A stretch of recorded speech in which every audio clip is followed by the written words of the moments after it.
Hello and welcome to this presentation on jump-based locomotion augmentation in virtual reality.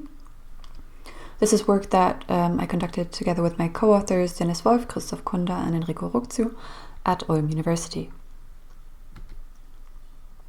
Now, virtual reality is becoming increasingly realistic, but one of the key benefits of virtual reality is that we can actually provide unrealism, namely providing augmentation beyond what is possible in real life. Inspired by this, we explored a kind of locomotion that combined physical movement in real life with an unrealistic outcome in VR. In the scaled physical jumping that we implemented, users were asked to jump up and down while wearing the headset in VR. In the virtual environment, we then added forward motion, and we did so with a range of different scaling factors, namely ranging from 1.4 up to 3. This corresponded to moving the users forward approximately 2 meters, but also up to approximately 30 meters in VR. We then compared this kind of scaled physical jumping in VR against teleportation in a within-subject user study with 28 participants. And we explored effects of a number of different components of user and player experience, namely presence, immersion, enjoyment, and simulator sickness. So our main comparison was the comparison of scaled physical jumping to the baseline of teleportation. And here teleportation represents another kind of technically unrealistic locomotion in VR, but one that provides less physical engagement. We also provided a more exploratory baseline of unscaled, so realistic forward jumping. And this saw users actually jumping forward in the real life, and their forward motion, their exact motion, was represented one-to-one in the virtual environment. We were thus able to compare teleportation and scale jumping on a large obstacle course. And this obstacle course was, of course, much larger than the space available to us in real life. And so for the unscaled forward jumping, our secondary baseline, we compared this on a much smaller obstacle course, as we can, with this technique, of course, only feature obstacle courses that are room scale. I'm going to give you a brief overview of our results, focusing largely on comfort and some of the questionnaire results. We do have a lot more results in our paper, and I would like to invite you to have a look at that if you're interested in more detail. So users were actually surprisingly comfortable wearing the HMD while jumping. Jumping while wearing the HMD did not substantially negatively impact comfort. They did say, or a number of the participants did say, that they felt the weight of the HMD and they felt that the HMD applied pressure to their face. However, a large number of them also forgot about the HMD during the experience, and they were largely not afraid to damage it or lose it. Moving on to the questionnaire results. In terms of simulation sickness, only one scaling factor, the scaling factor of 1.4, significantly increased simulator sickness compared to teleportation.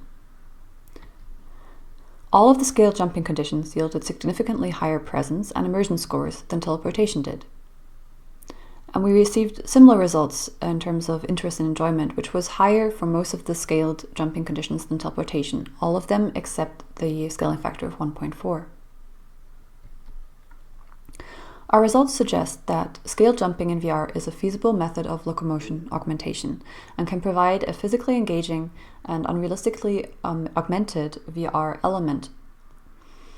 It can also potentially be an alternative to locomotion when increased exertion is not an issue.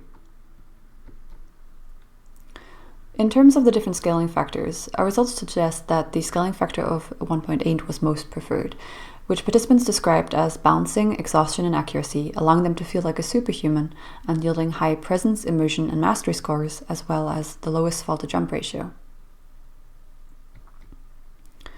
We also provided a range indicator, shown here in this image, which displayed to the users their most recent jumps range as a kind of scaffolding to get to know the jumping technique and, in particular, the scaling factor. Users did, however, mention that they would like it to be optional to show this range indicator to accommodate those with preferences for a greater challenge.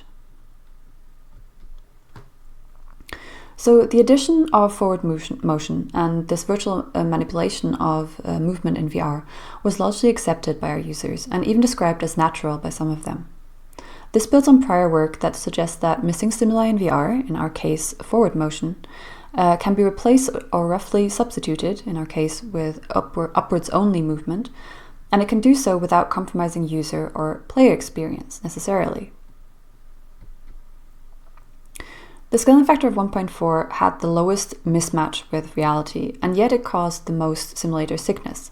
This is particularly interesting in the context of vestibular mismatch theories on causes of simulator sickness, because in our case, the closest degree of mismatch with real life was actually the one interpreted as noise on the visual and vestibular input that was provided, while much greater mismatch was largely accepted and led to less simulator sickness. In terms of the comparison between the scaled jumping and our realistic unscaled jumping, we are looking at elements, two important key elements here, which are embodied interaction and unrealism. Now, we know from prior work that embodied interaction and physical engagement is an important key factor in VR experiences.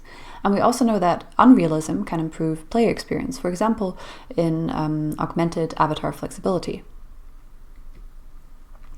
So the realistic forward jumping condition actually kind of presented a comparison that included only the embodied interaction, but not the unrealism that was added with the scaled jumping condition.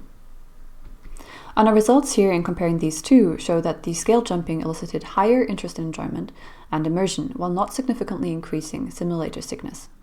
And this suggests that it was the combination of physical engagement and unrealistic augmentation in the scale jumping that led to the significantly improved player experience that we observe in comparison to both teleportation and realistic forward jumping. Now, existing commercial games in VR or commercial VR experiences already offer different combinations of embodied interaction and unrealism. For example, in these experiences, we can use a swing set to navigate outer space, or fly like an eagle, or we can duck underneath bullets as if we were in the Matrix. And our work suggests that it is the combination or the addition of unrealism to the physical engagement that can provide a very good player experience. And we hope that our work can inform more systematic exploration of unrealistic game elements in VR in the future. Thank you very much for your attention. I would like to leave you with these takeaways, namely that scale jumping is a feasible locomotion augmentation and potentially even alternative in VR, as well as some suggestions on how to design this if you do choose to include this in a VR experience. Further, I'd like to leave you with the takeaway that this is more evidence that we can replace or substitute physical stimuli in VR. And further, that it is the combination of physical engagement and unrealistic augmentation that provides best player experience. If you would like to contact me or my co-authors to talk more about this, please do feel free to do so. Again, thank you very much.